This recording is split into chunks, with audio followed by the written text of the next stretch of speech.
This is Dr. Howard. He's going to talk about thinking, which I think is something we should do more of as we're going along, especially for solving our engineering problems and stuff. Without any further delay, I want you to get started. Okay. He did say it will be interactive, but if you do want to say something, please raise your hand so we can get you a mic so that somebody on the other end of the web can hear you as you ask your question. Okay, thanks. So, without further ado, take it away. Thank you, thank you. First, I should say that I'm very pleased to be back at APL. My association with APL goes back to 1960. That's almost 60 years ago. I had a small contract with another friend at this small company, and we were engaged by APL to do some radar investigations. And as I said, almost 60 years ago. So I have a lot of fond memories as well as connections with APL. Similarly with Incose, I suppose I was there before there was an I in Incose. The last thing I want to say before I launch is that I have a Band-Aid on my head here, and before the Band-Aid got put on by my wife, who's sitting right here, I had a red spot. And then another sort of a line, because I had surgery yesterday. So this morning I looked a little bit like a cross between Mikhail Gorbachev and Harry Potter. However, I haven't yet had an identity crisis. I'm expecting it to occur any day now. So let's launch. Going to talk about thinking. And I've got a total of 7 slides and approximately 55 minutes, and then we'll let you all go to lunch.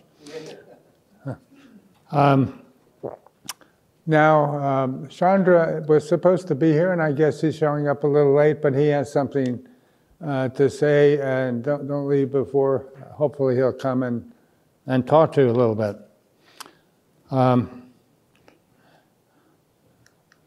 So basically, we'll start out with some overview notions about this topic.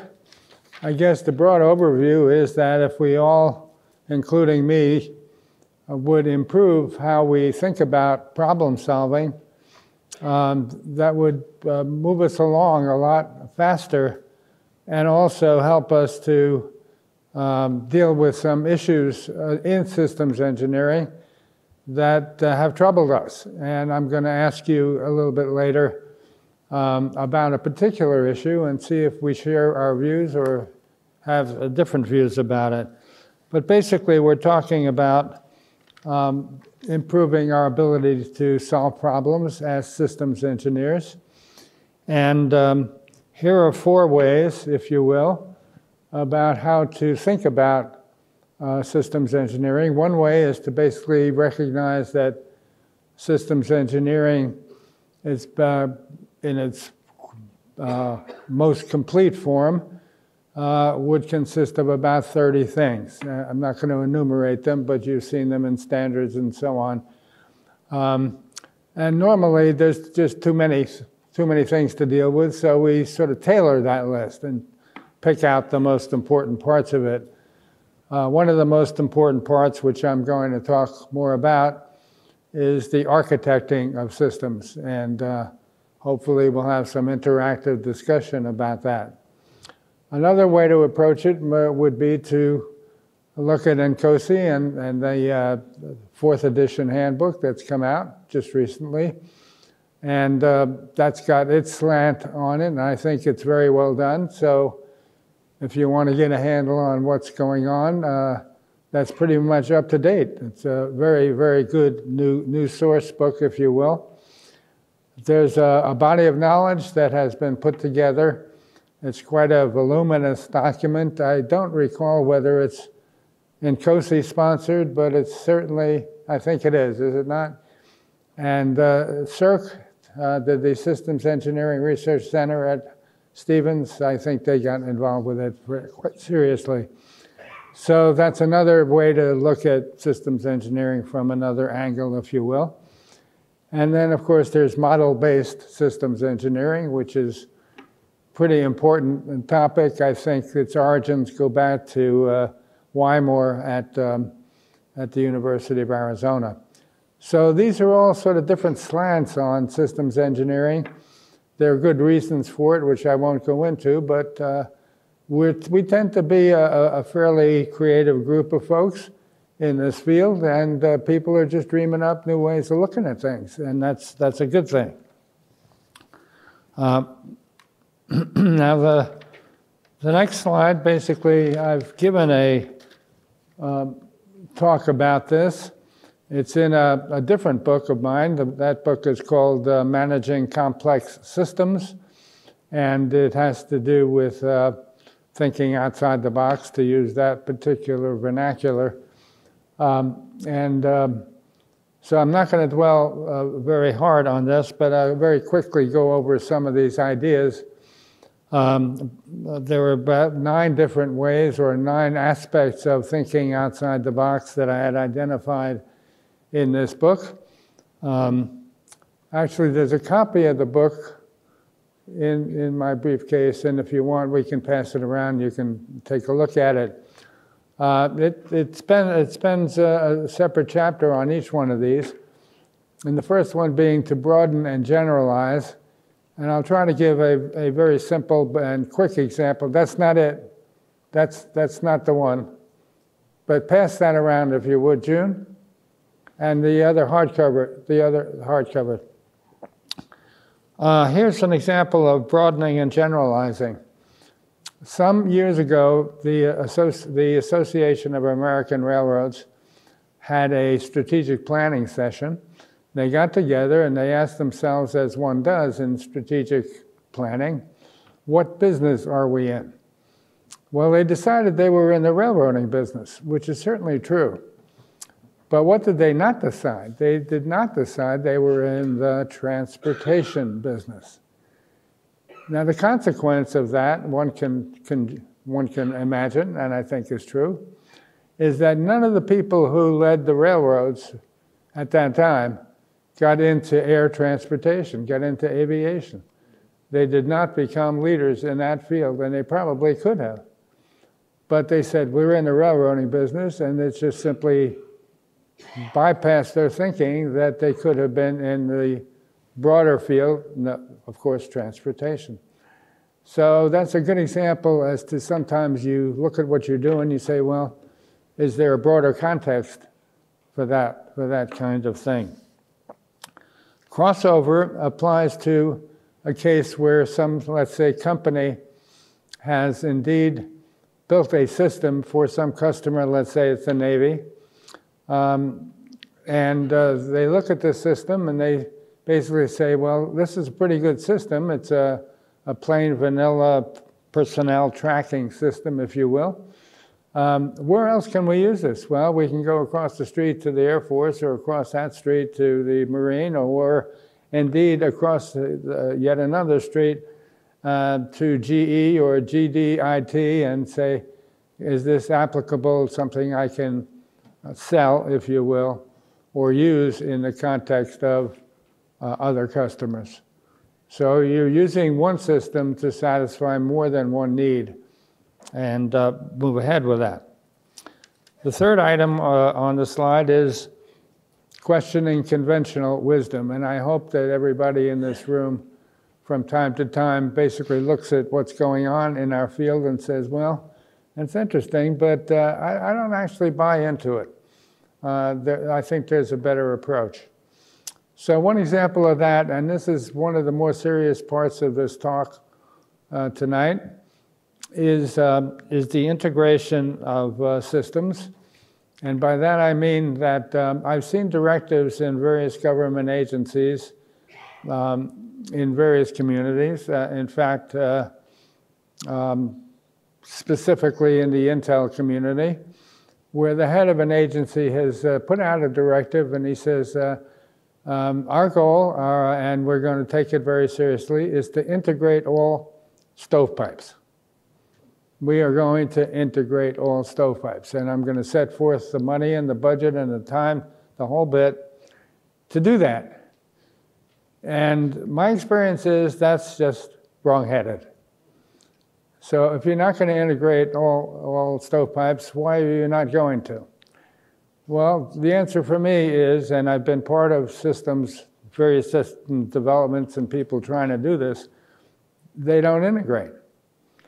And part of the main reason for that has to do with the fact that, say, 8 stovepipes that you're trying to integrate are all written with software in different languages. And once you embark on that road, you're in for a world of hurt. And I was specifically on a Navy panel for a particular system, and they worked for 3 years, and they kept trying to do it. There were about 6 stovepipes. Guess what? They never did it. They never could do it. And finally, the admiral said, enough time, enough money, we're done. Cancel the program. So I think that's a message for tonight, is basically not buying into that. Now, what's the other answer? The answer is, in my view, integrate what it is cost-effective to do. If it's a cost-effective solution, then do it. If it's not, just don't do it. Now, one might say in the industrial world, you see that every day. You see Microsoft Office, and you see that Microsoft, which has produced a lot of software over the years, never decided to put BASIC and plow that back into Microsoft Office or anything else. They've said, well, it consists of these packages, roughly 4 of them, and that's it. We're not going to integrate anything else. There's good and sufficient reason and other reasons for doing that, but I would urge you to be very careful about any of the managers and any of your customers saying, we're going to integrate all these 8 stovepipes. You're probably not going to do that. You're probably not going to succeed if you try. So that's the questioning, the example of questioning conventional wisdom. Back of the envelope basically suggests that all of us have quite a lot of experience in our field, in systems engineering, and a lot of good intuition. And basically, the translation of that is, trust your intuition and trust your experience. And maybe it pays to say, well, I've got this very I meant to say hard problem. I got this very puzzling problem. And I think the answer is this. Make an educated guess about the answer, instead of saying, well, we'll study this for 3 years and maybe we'll come up with an answer and maybe we won't. So I guess, as I said, the translation of that is use your experience, and if nothing else, just use that to reject a lot of other possibilities that are not going to play out. So it's, in effect, problem solving in 2 steps. One step is, what is my intuition telling me about the answer?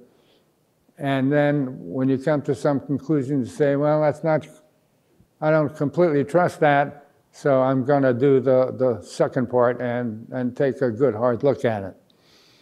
So that's the back of the envelope translation, if you will.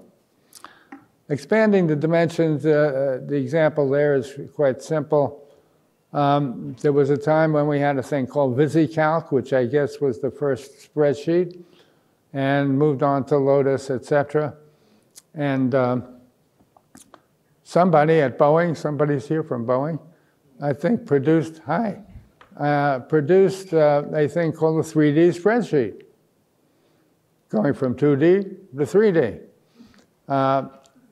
Clear example of how to expand the dimensions of whatever kind of problem or issue you're dealing with. Number 6, removing constraints. Sometimes you get stuck in solving a problem by basically saying, well, we can't do this because. And you envision a constraint. For example, you're a company, you're doing well in the satellite business, but you're not at a place where you have an up and running vacuum thermal testing facility. She said, well, we can't do that, we don't have vacuum thermal. Well, guess what? Other people have it. You go over to them, you talk to them, you negotiate, and you use theirs. So obviously it also applies to situations where we don't have enough money. We're done. No, you're not done. Find a way. Find a way to get some more money or find a way to extend the time. I had something like that happen to me quite a few years back when we had a system and a response time requirement, and we couldn't meet the response time requirement. We worked and worked and worked, couldn't do it. Guess what we did? We went to the customer, we said, we can't meet this. And we'd like relief on it. Customer said, okay. These things do happen. Barry Bain, one of our leading software engineers in the country, tells a story of that basic nature. Couldn't meet a response time requirement for the system. They presented a case to the customer said, okay. So remember that the customer is part of the, quote, system, and should be approachable and help you work your way through certain kinds of problems. Thinking with pictures, I think somebody basically suggested that we're going into a new cognitive kind of world, but that's been explored many, many times. Imagine, for example, if somebody was trying to describe to you the Mona Lisa. So, well, let's see now. For the next 20 minutes, I'll try to describe the Mona Lisa. Well, how about showing me a picture of the Mona Lisa? Oh, okay, maybe that's a 2-minute activity. So I think the pictures is a pretty good way of conveying information, much better than linear text. And then the last item on this slide is systems thinking. I don't take credit for that. I think the credit for suggesting and explaining what systems thinking is about goes to a fellow named Senge, S-E-N-G-E, in his book, The Fifth Discipline. And he describes systems thinking as the fifth discipline, which, again, I'm not going to elaborate on, but basically, we've all, as systems engineers, run into what is a system and what is systems thinking. And I think probably everybody here has a good sense of it. Let me move on to the next slide, where we get into some additional specifics. And this is one of the more interesting topics, I think, of tonight, which is to contrast DODAF with an alternative approach. And I'll start out with a question. How many of you know what DODAF is about? I imagine almost just about everybody. Second question. Do you find DODAF satisfying, or are there problems you've had or imagine you would have with DODAF? Anybody willing to say a word or two about that?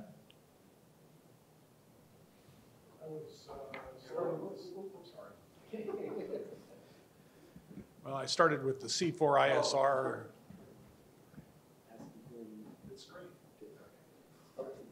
I started with the C4ISR environment, and then got into the DODAF 1.0 and 1.5. Can everybody hear? Okay. I'm sorry. Yeah. Okay.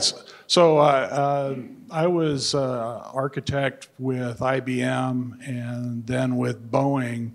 And what I found was that in the early days of DODAF, later days of C4ISR, there was a promise of having a data model that would persist properly. So they had this CADM thing, this architecture, data repository model that they were going to use that did not work with the artifacts that were as part of DODAF. So basically, I just invented my own, but it looked like DODAF and it pretended to be DODAF. Oh, okay. It wasn't DODAF, but it worked. Yeah.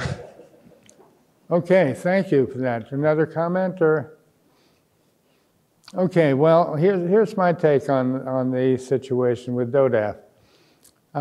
Essentially, the premise was, and still appears to be, that you start out with three views.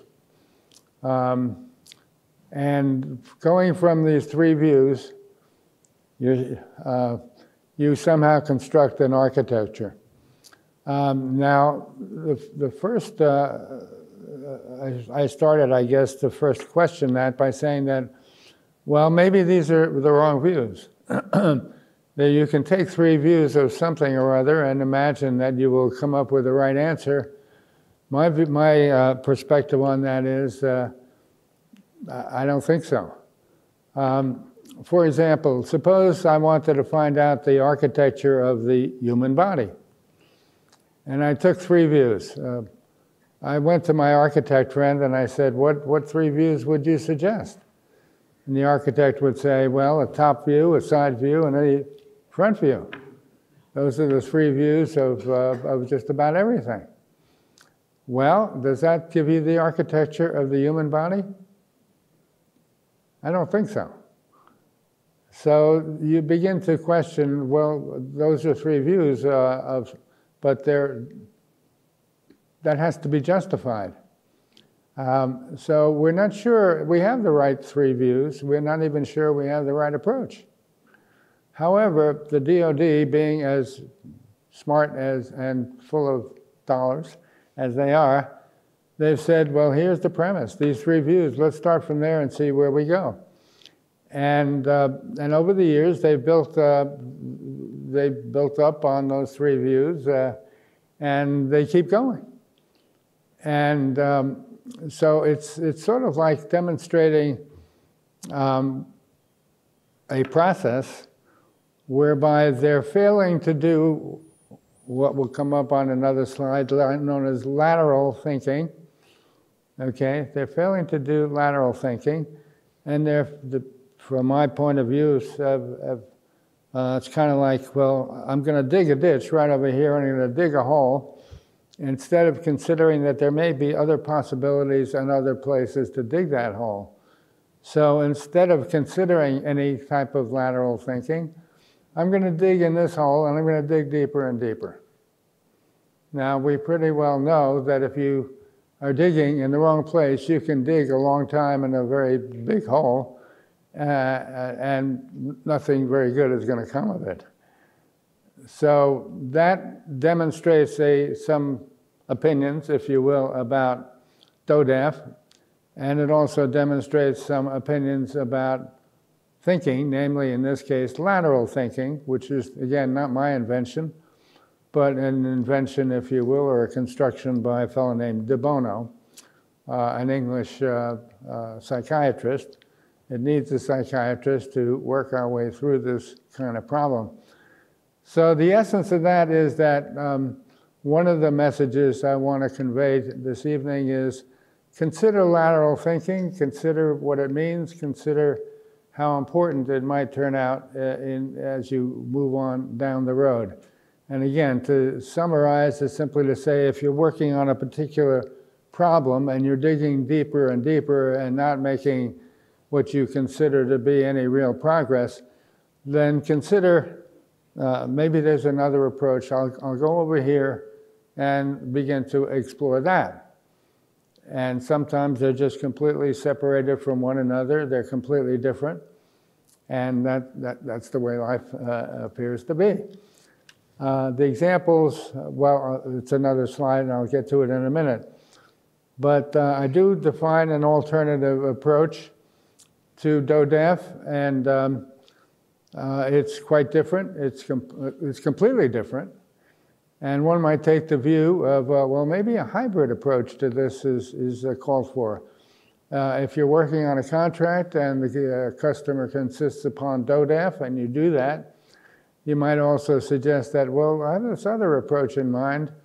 I can treat it as complementary instead of either or, and do both, or back off on the DODAF approach and increase your effort on the second approach.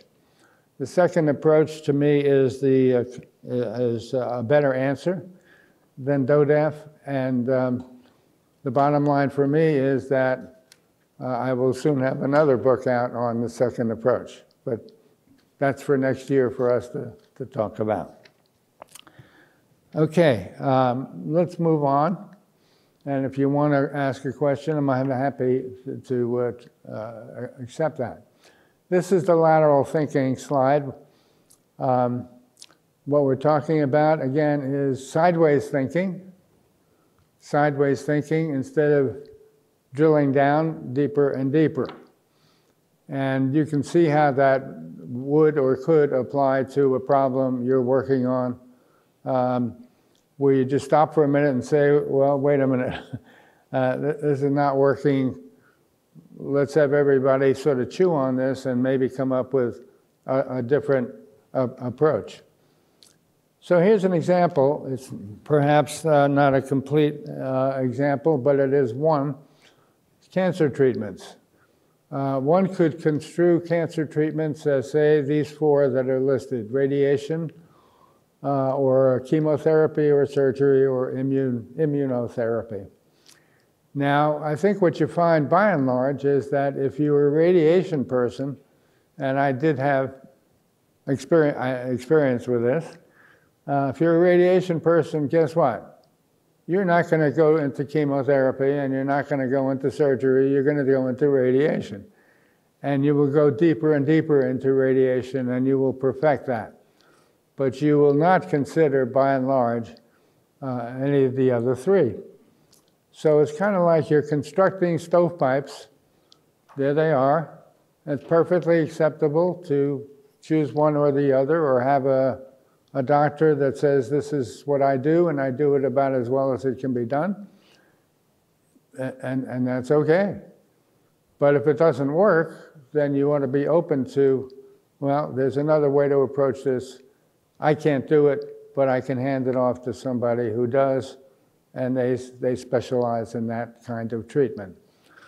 So again, this is, I think, one of the more important messages of tonight, is to recognize when you're kind of banging your head against the wall on a particular approach, you feel in your gut that it's not working, and you have a session of a bunch of other folks and you saying, well, this isn't working, what else can we do? That never happened with this Navy system that I was on the panel for, and they kept going down that road, and they kept digging deeper and deeper. And they kept failing and failing, and they didn't want to recognize they were failing. And the admiral jumped in one day and said, we're done. We're done. So it takes some courage to basically say, the approach we've been using is just not working. And let's cut our losses and go on to see if there's another way to do this. I think that's one of the important lessons learned for all engineering, and systems engineers in particular. Okay. This has been carefully timed. Other thinking perspectives. A lot of this recent book of mine goes into these items one at a time and fairly carefully. So I'm going to spend a little bit of time basically to take us almost to the end of the hour. The first one is reductionism. I think you all know what that means. Let me explain what I meant. You take a big problem and you break it into pieces. And you solve, if you will, each of the individual pieces. Then you hope by design that you can put the pieces back together again. That's a classical method of dealing with it that goes back to, I think, Therefore I Am. He used that approach, I'm fairly sure of, a long time ago. Now this is tricky because if you break a problem into its pieces, sometimes you recognize I can solve each of the pieces, but I don't know how to put them back together again. Now, I was fortunate to be part of a program called CIAP, the Climatic Impact Assessment Program, where the overall problem was we're going to have possibly a fleet of supersonic transports in the future, and they're going to be putting out a bunch of junk into this stratosphere, I think it is. And eventually there's going to be, through a series of processes, an increase in the amount of cancer in the country and indeed in the world. So we're going from an estimate of SSTs, how many, what type, etc., what do they produce, all the way down through the chain of thinking that leads to the increase in the incidence of cancer. Now that problem I worked on for about 2 to 3 years, it was a government-sponsored problem. And my company basically had a contract to help work on that. And we postulated that we could break it into about 5 separate sub-problems that we could solve, and meaning model each of those 5 sub-problems. And then basically through probability estimates and the way you put probability statements, conditional probability statements together, that we could indeed put these individual answers together. And that's what turned out to be true, and it took us about 2 to 3 years to do that, but it worked. So I would say that's a very important part of one's thinking about how to solve very large-scale problems. Piece at a time, and then you should have a plan, an a priori plan, if you will, for how to crunch these two together so that the final answer is correct and makes sense. So that's probably the most important one up on the slide. Now, design thinking has come into its own by my research and reckoning in the last maybe 10 years. There have been a couple of books written about it. And the basic premise there is that you sort of start out with a kind of inspiration. And you go from there to, they call it ideation, but it's basically what are ideas about new designs that we can come up with. And then finally, if you come up with enough good ideas, you implement them. The other aspect of design thinking is infused, if you will, with prototyping. Now, I might ask the question, how many of you have been involved with programs where you are seriously doing some prototyping? I'm glad to see it, because obviously you're trying to build a model, or in this case, a model that's a real model without the expenditures of the all-up system. That is a very important part of what we do, and the folks, especially in industry, meaning not on government contracts, have gotten a lot of good work by adopting this approach. And so they come to a customer and they say, well, you own all of these grocery stores, and I'm going to design a new basket for you. And they spend the time figuring that out, and then they build a prototype. And they put it in front of the customer, and well, what do you think? So there's an interactive, stage interactive with the customer, which is often the case on a lot of systems these days, I'm happy to say. And go down that road. The person I would refer you to, his name is Tim Brown, B-R-O-W-N, who has been a leading thinker in this field. So if you want to dig more deeply into the features of design thinking, do a Google on Tim Brown, and you'll get there very quickly. Third item is disruptive thinking. How many of you have seen or heard that? That's, again, come into its own in about the last 10 years or so. And literally, it's a sort of a kind of way of thinking outside the box, but it has its own separate proponents. And the guru in that field is Luke Williams. Luke Williams. So look him up if you want to dig more deeply. Here are a couple of examples of that. I think at least one company has decided that when you go to buy a pair of socks, you're not going to wind up with 2 socks, you're going to wind up with 3. Of course, that's not a pair of socks, but people have been selling 3 socks. Now that's considered disruptive thinking. Okay? Now what does that mean? You might come to the conclusion is all I have to do now is grow another foot, and I'm all set. I did not try that, and I do not suggest that you try it either. Of course, if you get a hole in one of the socks, guess what? You're in heaven. Another example, if you will, of disruptive thinking is exemplified by a place called the Pompidou Center in Paris. They put the plumbing and the electricity and a whole bunch of other things that normally go inside the building, outside the building. They said, this is perfectly okay, we can do that. We're thinking, in this case, outside the building. Yeah. Yes.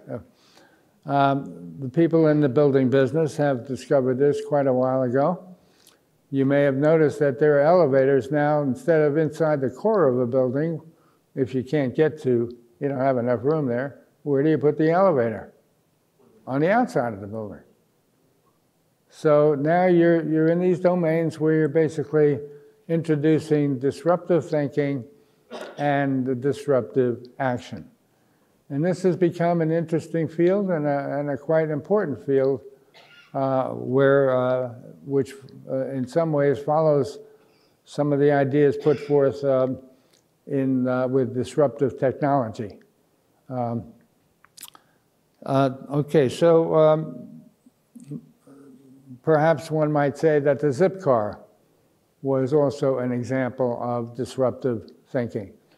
We're thinking outside the box, and we're thinking about things that basically are going to disrupt the current market. Okay, number 4, critical thinking. This is a set of processes defined by Diane Halpern, who basically said, I've got some better ways of thinking. I call it critical thinking. She actually coined that phrase. And the essence of that is to take each argument that's put forth in a problem-solving session and analyze that argument in great detail. Not accepting the statement, not accepting the argument without a very deep follow-up with an analysis, essentially parsing every word in the argument and saying, do we believe this? Does this make sense?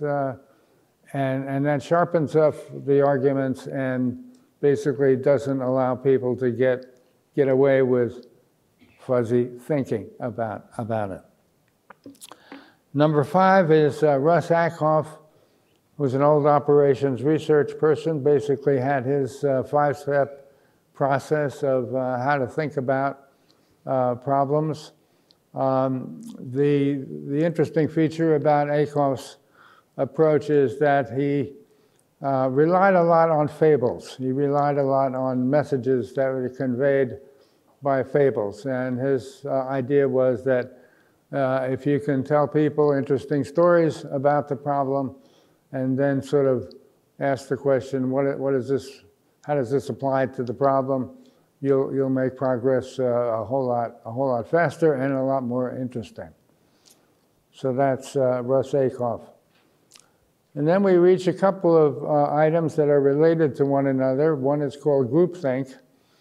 And groupthink is a pejorative term. It basically says we often have group meetings and we do whatever we do, but we come up with a wrong answer. And there's been quite a lot of study about how groups behave, how they come to these kinds of conclusions, meaning the wrong answer. I'll give you an example. There was a thing called Bay of Pigs some years ago, where basically we had come to the conclusion that we could invade Cuba and be successful in that adventure. It was done in a way that was not very deep. The advisors of the president basically off the top of their heads say yes, yes, yes, yes. There were about 6 or 7 of them. They basically all said yes. It was a certain kind of a group session. And guess what? Wrong answer. Wrong answer in terms of not digging more deeply into it and figuring out a way to be successful, rather than let's go do this and hope for the best. So that's one example. Another, of course, is well known to all of you, I'm sure, which is the spacecraft Challenger, where the famous O-ring problem surfaced eventually, and that leads us to a whole set of topics of single-point failures and not thinking through, especially single-point failure issues on systems.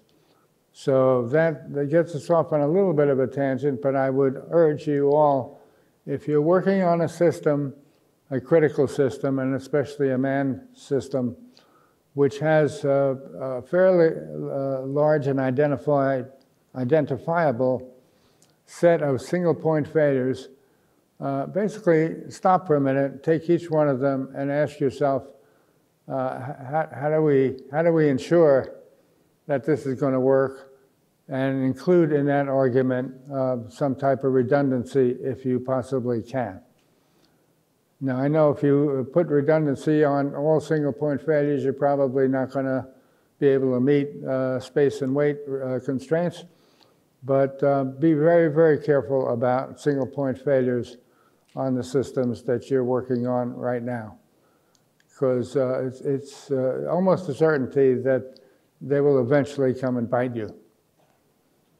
So I had that experience quite a few years ago with a satellite system called Nimbus, which is a meteorological satellite after Tyros, and there was a single-point failure, and we failed to deal with that appropriately. It was partially a groupthink problem and partly not enough time to do it right kind of problem. Barriers to thinking, there's a whole host of literature on specifically why is it that people don't fix group problem-solving problems. It's one of our most important problems because so many of us either are part of or have already been part of a group, 8 people, 10 people, 12 people, working on a problem, and the group becomes dysfunctional one way or another in a variety of ways, and there are people studying that. How do we make them more functional? How do we avoid somebody taking over the whole shebang and leading us down the road in not so very good ways? So that's a little bit on these 2 areas. And as I said, I think it's one of our more important issues as systems engineers. We like to, and in fact I would urge, that we do a lot of problem solving in groups. But if we do, we have to do better in terms of how the group itself functions. Think our way through that and figure out good ways to do that.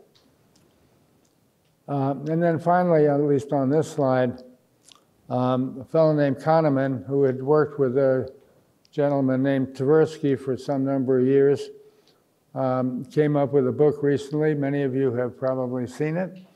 And he, he postulates with serious study and a lot of experimentation that indeed all of us have essentially two modes of thinking. One mode he calls System 1 thinking, which is we hear something and we have an immediate kind of visceral reaction. And that he calls fast thinking. Literally within the first 2 to 3 minutes, my reaction, I may not reveal this to you, but my reaction is X, Y, or Z. And he basically said, I've demonstrated this, I've studied it, it works, that's what happens. So if that's the case, one lesson learned from this, and one way to modify, if you will, your thinking is, if you hear something that you have a fast reaction to, probably the thing to do is not blurt out the first thing that comes to your mind. If you do, A, you might be in the wrong place. B, you're going to sound silly. And C, you're not going to impress your boss. So accept the idea that you have a visceral reaction, that you have some thoughts about it, but basically keep them to yourself. Okay, then he claims, and he studied this, as I indicated, that you soon, maybe within the next 10 minutes, go into System 2. And System 2 is distinctly one in which you are much more deliberate. You're much more thinking about, well, what about this? You're essentially parsing the key ideas. And you might come to the exact opposite conclusion, or you might say, yeah, I can see that. Your first reaction might be, that's a bunch of junk. Second reaction is, okay, let's try it. So within one single person, you kind of have a little argument with yourself, but Mr. Kahneman, who's a Nobel laureate, by the way, in economics, has written this wonderful book dealing with this kind of topic. So another way of thinking, and I think an important idea. Okay, we are zeroing in on, as I said, this has been very carefully timed. So we're working on that. Last slide. Some final topics for consideration, if you will. There are just a few other thoughts. One is that a gentleman by the name of Goleman, Goleman, has tackled two topics. One is called emotional intelligence, and the other is called focus. They're two different books, if you will. Emotional intelligence basically has something to do with thinking, because it's basically quite different from IQ. It's basically the idea that there's an emotional component to one's intelligence, and we ought to spend time figuring out what our emotional intelligence is. And so I would urge a look at his book on that particular topic, and it might pay some dividends in terms of reaction in situations where you're dealing with your boss or colleague in some problem-solving activity. And Focus basically is a book that claims that in conjunction with the first two items, focus is critically important in problem solving and thinking. And what a lot of people do is they get started, it gets to be too hard, their mind starts to wander, and all of a sudden they're in Never Never Land. So that's sort of an interesting thing to take a hard look at. The notion of Gedanken experiments, I think, was originally set forth by a gentleman by the name of Einstein, who basically liked to do this. He liked to dream up ways of thinking by specific examples. The ones I've seen have to do with traveling on a train and trying to figure out whether light still travels at the same speed. or light travels faster than it should have been traveling. In any case, I think that's the source of Gedanken experiments. And sometimes you might get a group together and try it. It's really kind of an interesting exercise. And then finally, there are approaches that basically I put up there because they suggest that some of the old masters have found their own ways, and why not take a look at what they recommend and what they've done. So here's a set of 3 or 4 of them. Da Vinci and some other people, one of which is the master systems engineer, whose name is Eberhard Rechten, basically have pushed very hard for simplified design. I think it might have been Rechten who coined the KISS idea, keep it simple, stupid, and basically said if we want to make real progress in systems engineering, we ought to figure out how to reduce complexity. We ought to figure out how to make things simpler, not more complicated. And his experience was, and I think there's a lot of merit to it, is that the more complicated you make of a design, the more opportunities there are for failure. And indeed, some new ones can come in. Perhaps the Boeing problem that was solved in the wrong way, that is in the news these days, is a good example of that. Instead of simplifying the design, they added some things that were ambiguous in certain ways, and we've had some real problems with that. So that's number 1 with Da Vinci and Rechten. They're only 400 or 500 years apart.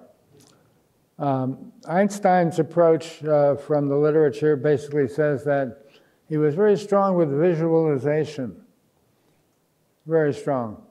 And an example of that might be if you've got an equation in front of you and you're staring at it, maybe the thing to do is understand that you can do the mechanics with a bunch of equations, but the visualization part might be missing. So if you have, the equation of an ellipse, for example, you recognize that that's an ellipse, and you visualize the ellipse. So you visualize it in 2 dimensions or in 3 dimensions. So visualizing the answer to, or the representation in terms of real-world objects is a very definite way he approached problem solving. Let's see. Einstein also made the point that it's actually more important in problem solving to have a strong imagination than it is to just be 3 points higher in IQ. Imagination was more important. Give way to your imagination and your intuition a lot more than just turn the crank. Or another way to say it is to ask yourself, what does this mean? I see the equation, but what does it mean? I pointed out Rechten's approach to simplifying and KISS. It turns out that several hundred years before that, there was a gentleman by the name of Newton who made the same point and claimed that he indeed, that was his advantage in thinking, simplifying the problem and so forth. And then finally, the last point making for this evening is that there is a possibility for some hybrid thinking. And hybrid thinking would be one in which you take lateral thinking, but don't give up on selectively drilling down, so that you can put the 2 pieces together, and that takes some science, some art, I should say, as well as science, but it might be the right answer for the problem that you're working on. So that takes us to the end of this. Yes, Dr. Howard. In reference to your talk about groupthink, you use the Bay of Pigs And it got me to the Bay of Pigs example as like a case study. And it got me to wondering, Bay of Pigs and the other example you used, both examples had an inheritance issue where, in the case of President Kennedy, he inherited a CIA plan for the Bay of Pigs, and the advisors were all ready to go. And when he came in as a new president, a lot of that was kind of a done deal. So he didn't muster up the, for whatever reason, he didn't muster up the determination to go back and rethink some of the original assumptions. And in your other example, I forgot what that was, had to do with a Challenger. Oh, the Challenger, right. Same kind of thing where at the decision point there was some pre-assumptions, and the whole that example was another case where they weren't challenging some of the existing assumptions, and they went ahead and made a decision. But that got me to thinking, in general, whenever you're designing a system, and the whole idea of inheritance, where you want to reuse a prior system or you want to reuse a piece of software or something like that, Yeah. how big of a problem of that in the whole development and design thinking is it? And do you always go back to square one, or how do you decide what to incorporate that's previously done as opposed to starting from scratch and going with new? Well, you mentioned the notion of reuse. The familiarity I have with reuse is mostly in the software arena, and I really can't comment on whether reuse is on the increase or decrease or whatever, but the main point that I was trying to make there is that we have lots of groupthink situations showing up all the time, and the specific example of single point failures I found to be dramatically difficult. So I guess my bottom line would be that if you're working on a system, a satellite system, for example, a manned space system, and you should stop and basically say, I'm going to make a list now of all the single point failures that are inherent in this system, and one by one I'm going to chew on them and say, is there a better way? Because if you multiply two probabilities together, if you want to get to the math of it, they go down dramatically. So that's the core of it. I don't know too much about reuse of other kinds of modules. The system I worked on, namely Nimbus, did not have a reuse of the drive motor that drove the solar panels. And they could have put in a redundant drive motor, according to my conversation with the program manager on Nimbus. But sure enough, the drive motor was not a reused motor, it was a new motor design, and they put it in there, and guess what? It failed. And the mission was over. We were done, yeah. So, yes. Sir, one of the risks the global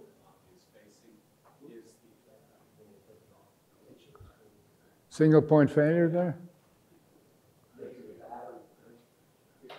Give him two mics. Give him two mics, yeah. Take away one mic and give him the other one. Thank goodness you're not in space. Thank you. Yes. There's a global risk of reuse that's emerging with the amount of open source software, which is becoming the foundations for the entire global infrastructure. I'm speaking of all of the operating systems and all of the utilities that are built on top of each other and on top of each other and on top of each other, Yeah. as more and more abstract systems. So are there group efforts to address and think about this problem of reuse? Well, as I said, the case that I spent some time with and had a graduate student working on was reuse of software. This goes back quite a few years. There were quite a few people who basically were proponents of reusing software. We put together some group, I've forgotten the name of it, that basically was trying to promote the reuse of software. I don't know where it stands these days. I had the sense that it was kind of gonna fade away because software engineers basically don't seem to like that approach. They like to write new software. I don't know if that's accurate, but that's my sense of it. So even though there might be some software that's reliable and proven, I'm not going to do that. I'm going to sit down and write my own. All right, one more question. Right in the back, Bob. Getting back to something to do with model-based system engineering, but when you change the ConOps or the system architecture, like from the E2C to E2D, the radiating architecture, they had a little phrase in there in requirements, do not radiate in an unsafe direction on carrier deck, so you don't have dummy loads and RF switches on the newer model. And I discovered that in the end of 03, in EMC. And a couple of years later, System Safety, he was president, Warren Naylor, we were down at Pax River in 06 and for an Incose and another meeting down in the county down that way. And the person involved in test at Pax River, they said they were still trying to figure out that. And the simplest thing, they should have talked to the operations people right away who knew something about it. And this went from Linthicum to Syracuse, who had the radar system, to the original manufacturer, Grumman in Long Island. And they were still puzzled. They eventually solved it, but it should have been a pretty simple thing if they talked to the operations people. Thank you for the comment.